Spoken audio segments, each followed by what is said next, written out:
Hello, beautiful people. This is Shivani. I'm not sure where the day went, but it's dark out now. But I promised you yesterday that I would make a video about the touchstones that I use to not combat overwhelm, because that's combative and conflicting energy, but to reorientate myself so that I'm no longer feeling the pressure of overwhelm. So these are the touchstones that I use when I'm feeling in that intensely pressurized energy of what we would call overwhelmed. So first of all, I have a pre-written list. I have a pre-written list of, I think it's 5 things that I can do that don't cost any money, that fill my cup. Now, why have I got a list? And you know, that seems all too simple. But the fact is that when I'm feeling overwhelmed, those are the last things I think about. I generally think about sugar or, you know, like something else that actually will aggravate the feeling of overwhelmed, because overwhelmed is predominantly high vata, which is air and ether, too much mental stimulation, and too much energy coming through without it having a healthy place to go. Too much stuff on the to-do list, or yeah, you get what I mean. I don't think anybody needs to be described what overwhelm feels like at the moment, because I don't know anybody who isn't experiencing it.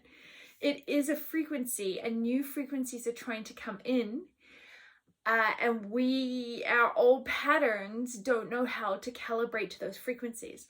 So how do we shift from our old patterns into this new calibration without it imploding and creating drama? So my touchstones are, I have a list of 5 things. You want to know what the 5 things are? Sure, I'll let you know.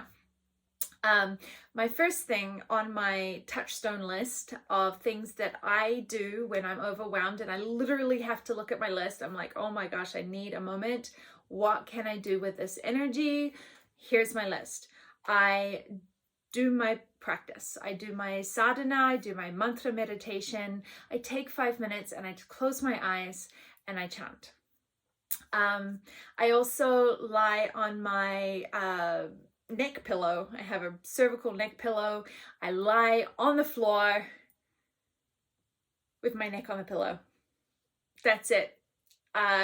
If I can come out of the overwhelmed mindset and just lie on the floor for 2 minutes, 3 minutes on my neck pillow, then I'm going to start to shift the energy of what this overwhelm is. Drum is to play mama drum outside for the trees. That is something that shifts the overwhelm incredibly quickly. Then my last thing is to read. I try and read something, although I do find that unless I'm already in a really good book, that is probably the least helpful thing to get me out of overwhelm.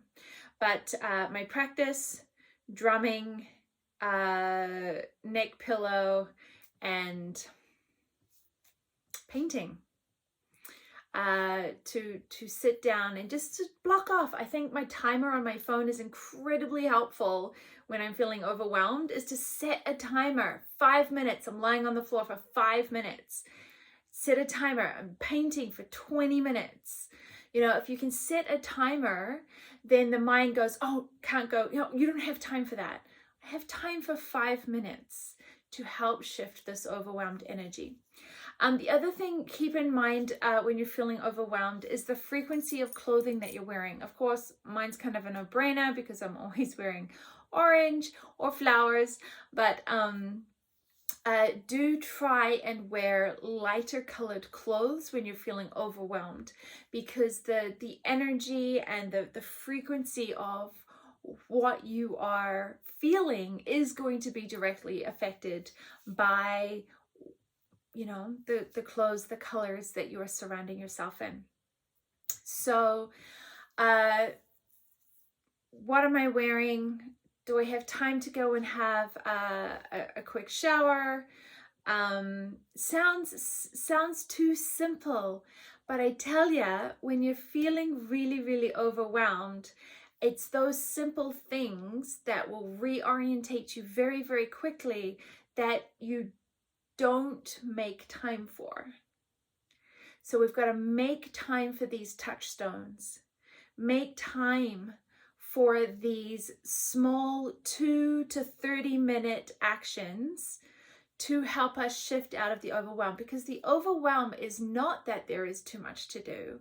It's that we don't have the right orientation for the frequency that we are running at that moment. So really what we need to do is just reorientate the mind, reorientate our energy so that we can move forward in the actions that are required for that day. So I hope that this is helpful. Yeah, that's how we move through overwhelm around here. And yeah, let me know in the comments if you have any other questions. Let me know what your touchstones are.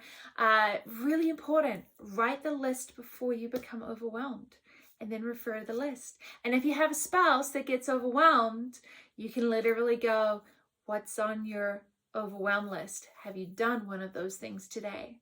And it shifts real quick. Have a beautiful night.